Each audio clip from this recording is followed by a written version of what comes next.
Hi, everyone, and welcome. I am so glad to have you here today. In continuation, I have Sepideh Alaei. She is a life, relationship, and family dynamics coach. She helps her clients, individuals she works with, to understand their values, to really reprogram their belief system, as well as she practices with them tools and strategies to really connect to their self-awareness and connect with the empowering version of themselves. As she continued to guide and work with them, she aligns them to experience a life full of happiness and joy and overcome their current temporary circumstance. And with that, I welcome Sepideh. How are you today? Oh, hi. Thank you so much, Coach Sally, for having me here. It's such an honor. I'm so excited to be here. As you said, I'm working as a life and a relationship coach. So I am so excited for today, and I can't wait so that we can have this little chat and conversation with you and your audience. Thank you so much. Today, obviously, we understand the topic here is thriving beyond a toxic relationship. And that could be any type of relationship, a family member, a friend, an employer, workplace, but most importantly, the connection with maybe a significant other. Now, when coming across a toxic relationship, an unhealthy connection, what would you share is a way of recovery once we've made the decision to really move past that connection? What would you say those can be tools that you use with your clients at the moment? Well, actually, I think that in any, thank you for the questions. I think that in any relationship that we call it unhealthy or toxic relationships, the first thing is that to be aware, to become aware of the situation you are in, and then to understand it, acknowledge it, and then know that you take the first steps in order to get yourself out of that situation. And that could be done with self-education, getting help from some specialists in order to help you to get out of that relationship. If it is basically that's the only option, then one of the things that basically I help my clients who are living in an unhealthy or toxic relationships, first is very important to reconnect them with themselves, because usually you lose yourself in one of the reasons that you become confused or not understanding the relationship is that you lose yourself, the self-identity, and your connection with yourself. So what I do with my clients, I always focus on what are the things that they can control, what are the things that basically they can change within themselves. And we take it from there in order to help them to basically create a better situations, better relationships, with a better lifestyle for themselves. So it always starts with you and whatever you have control on as a person. Did I answer your question somehow?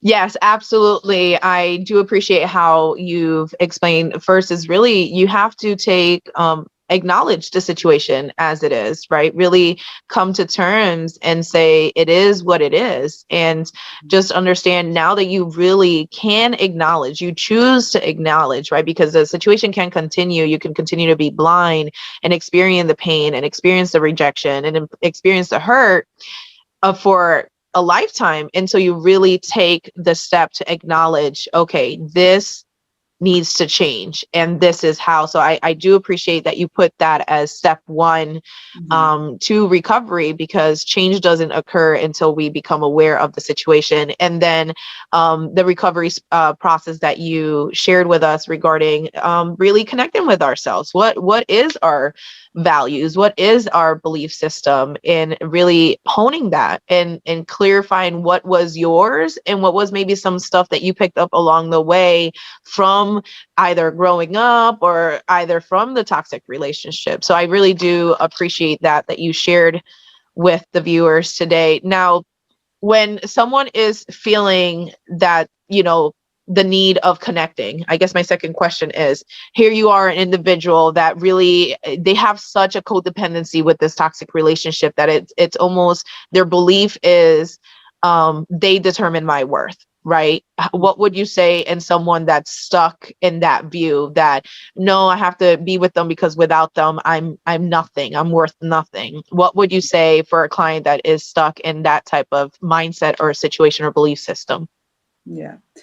So, a good question. So, for the person who is, so deep down in this type of relationship, it is so important to work with the person about their, self-worth, self-confidence, and knowing and reminding the value of themselves, right? So what I do with my clients, I also work with them to boost up their self-confidence and to believe in what are their core, so what are their core values, what are their core beliefs, just empowering them, because without empowering my client, they won't be able to take any action, because they feel weak, they feel like not confident, they don't think they can do it. So in order to get to the point that they can take any actions, which is different from what they were before taking,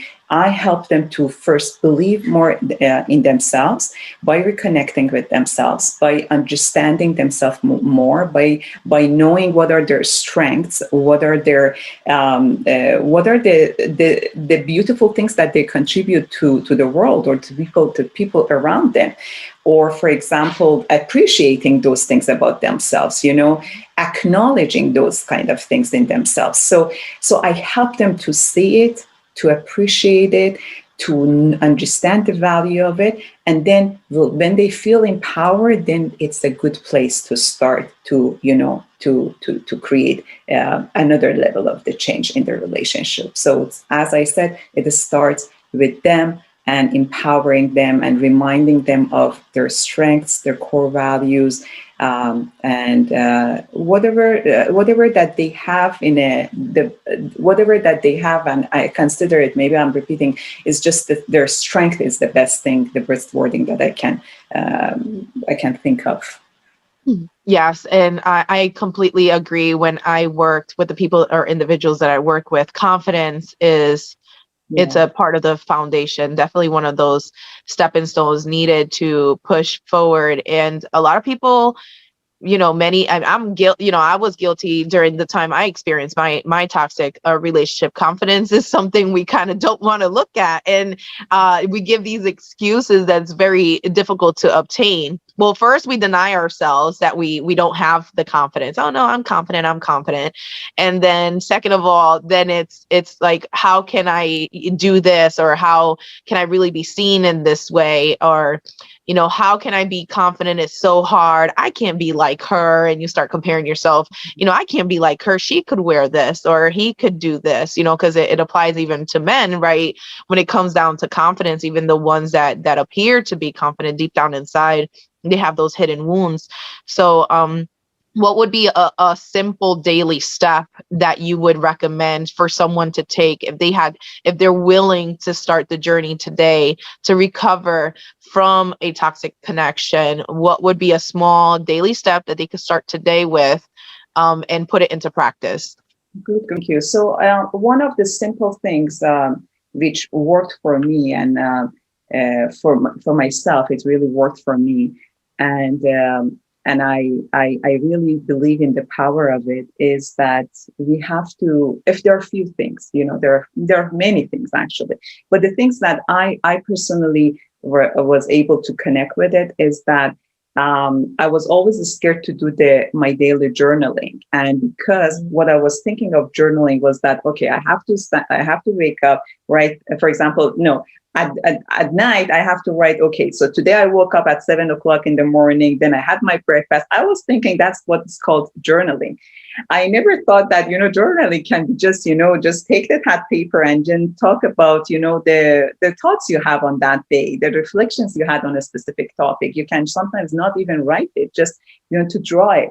But there's such a power in journaling and self-reflections that it makes you become more conscious in your daily, in your everyday's, life. So One of the things that I recommend to my clients is that to start journaling. And I understand the resistance, and I understand how difficult it is when you are not used to it.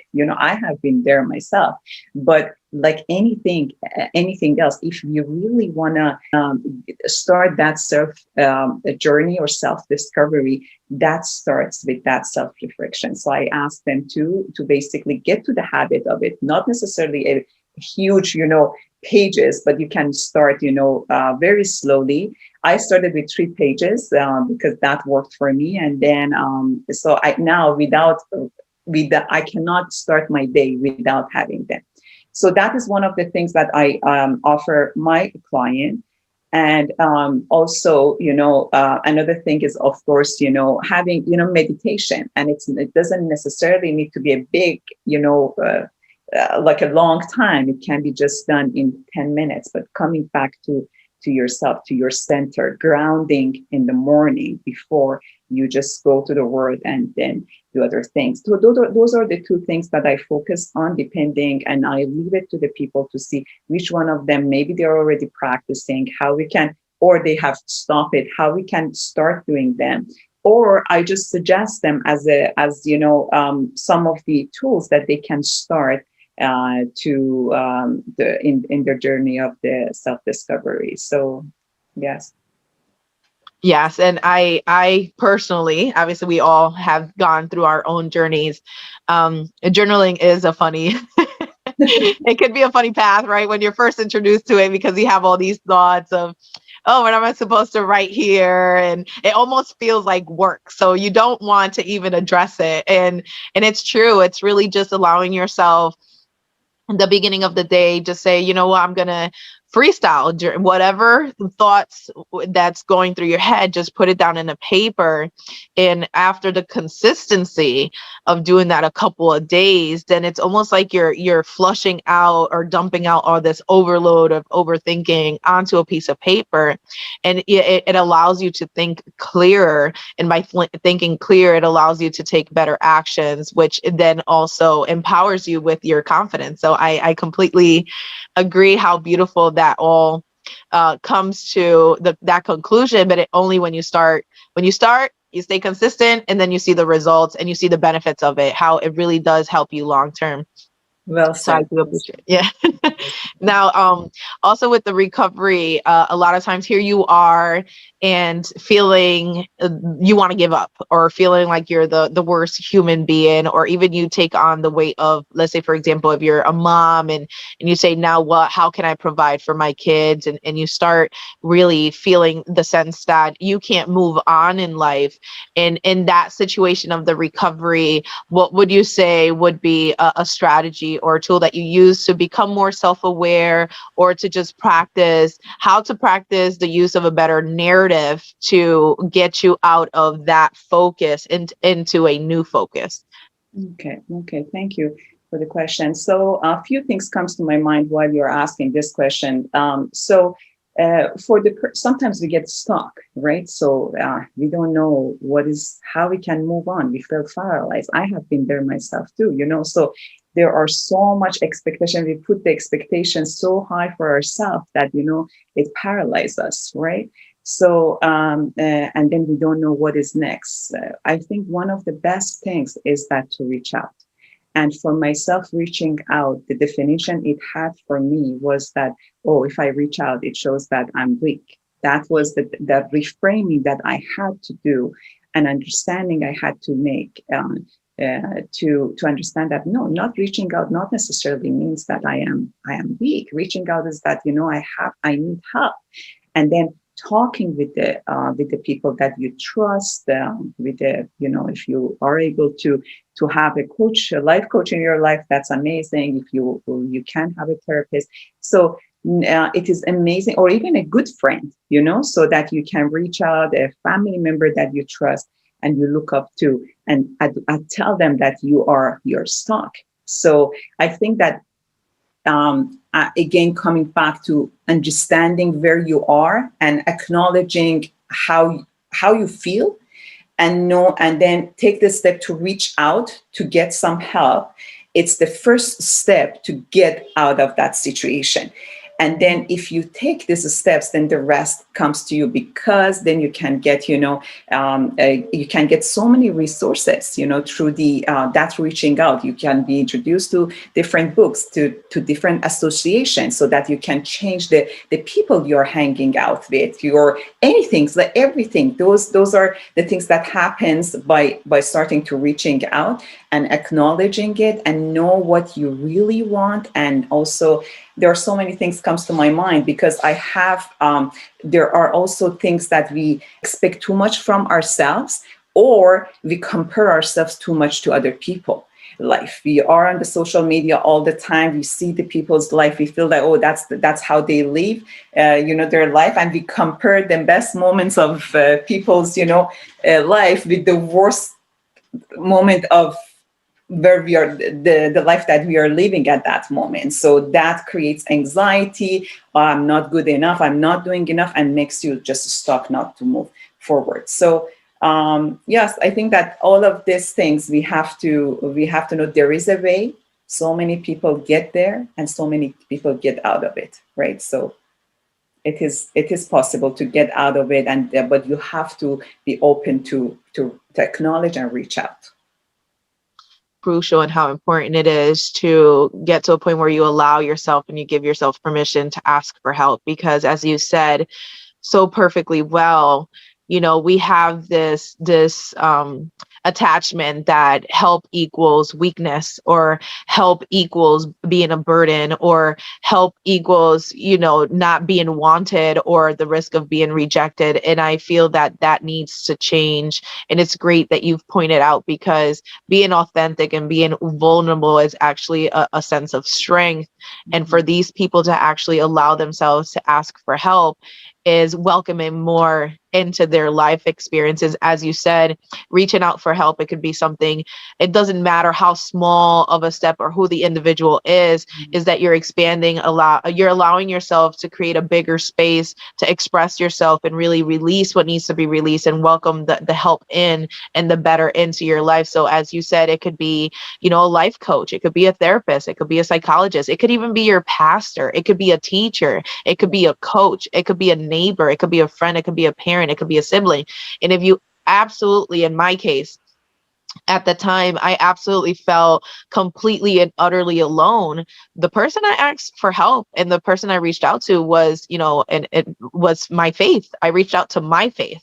And that was what that allowed for me to start the first step. And it is huge. And I am so grateful that you mentioned that, because asking for help is absolutely a beautiful step to take towards your recovery and towards your healing. So I do appreciate that. And the other thing that comes up is, when going through the recovery process, a lot of people can experience a sense of shame or guilt. What can you share, if anything comes to mind, what can you share when it comes down to shame and guilt and recovery? How can we let go of shame? How can we let go of guilt, or how to view it differently, how to change the narrative when it comes to that topic? Yes, very good question. And it is so big. And I have experienced it myself as well, as a human being. And so many people are around me also. We have, conversations about, shame all the time. And then that how much it puts us back. And we feel, inferior. We, again, comes from the values that wrongly, was established within us, or we picked it up, as we were, growing. So it's always good to go back and revisit your values, your belief systems, and things like that, in order to not let so many things that you feel like, oh, because of that, I am inferior to the other people, gets on your way. And one thing is so important for all of us to know: we are, as a human being, we are all the same. So we have so many things that just because we are not talking about it, it doesn't mean that the other person is not experiencing.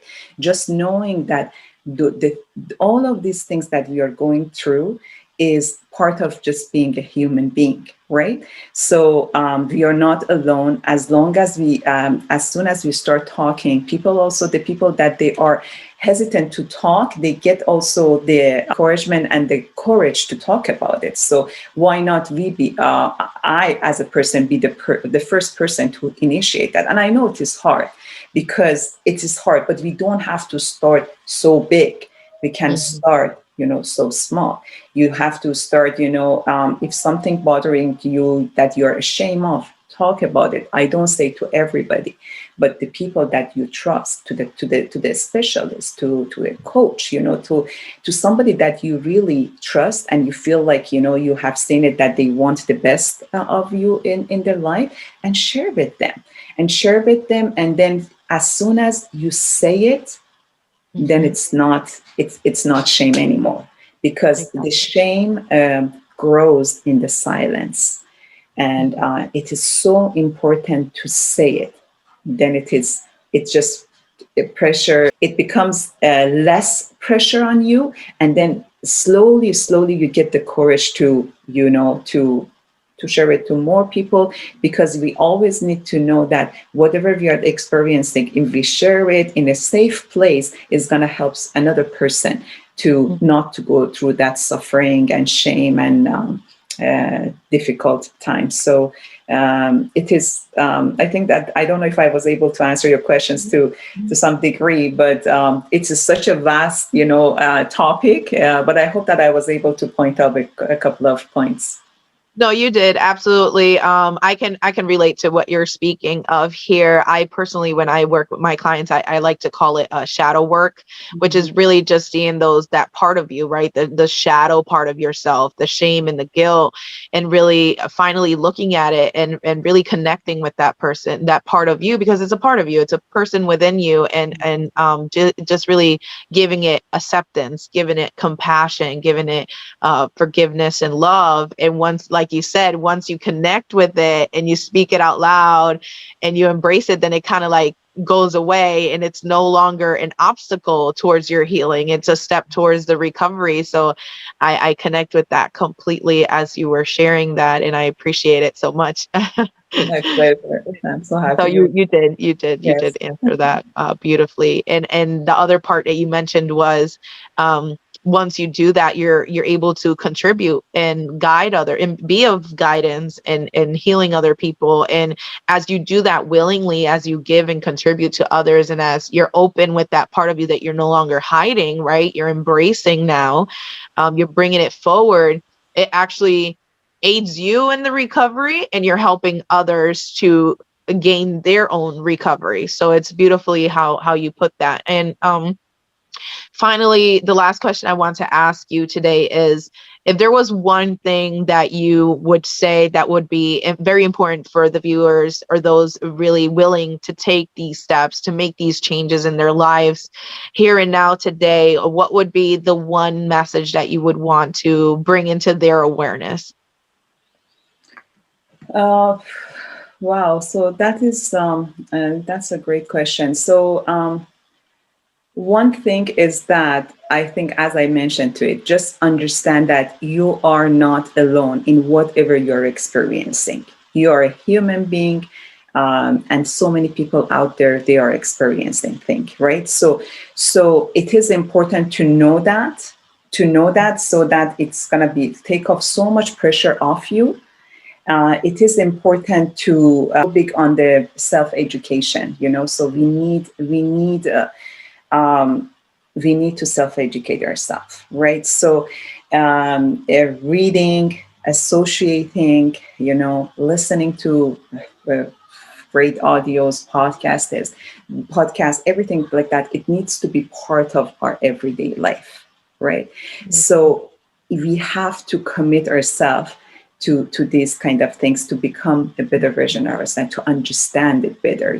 Just being in I am here, like, okay, I'm gonna, I know what is going on and things like that. No, we have to educate ourselves. We have to read, we have to listen, we have to, associate with the right people, that they are encouraging us, that they are doing great things. It is important. And I think that we have to, all of us, we need to have that. So Yes, I agree with you. That's very powerful to really go back to yourselves and like you said, get aware, read a book. The same way as you explain about journaling and decluttering your mind, that's something within you, really doing the same around you. So as you said, like start listening to empowering messages, empowering music, empowering shows, connect with empowering people, friends, community. And really the most important thing you said here now today is don't really remove the lie that you're alone. You're not alone. There's a whole community, there's a whole a connection of network of people that we've all experienced this once in your life, believe it or not. And as you open, you're opening yourself to let those people come in, to let those people reach you and really help you during your recovery service. So it's really beautiful how you said connect, get the knowledge through a book, through people, through connections, through Facebook groups, or even as you reach out to a therapist or a coach as yourself or myself, you really get aligned to certain books and information that is out there for you to start that recovery process. So I agree. Don't believe you're alone. We're all in this together. Reach out. The help is out there for you. The connection is out there for you. You're absolutely not alone. And finally, for the individuals here today that really love the wisdom and the insights and all the amazing information you shared with us today, what would be the best method of contact if they want to reach you directly and just follow up with some questions or some one-on-one? What would that be?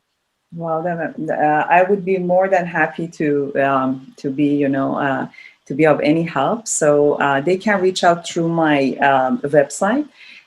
So my website is www.sepideh, SEPIDEH,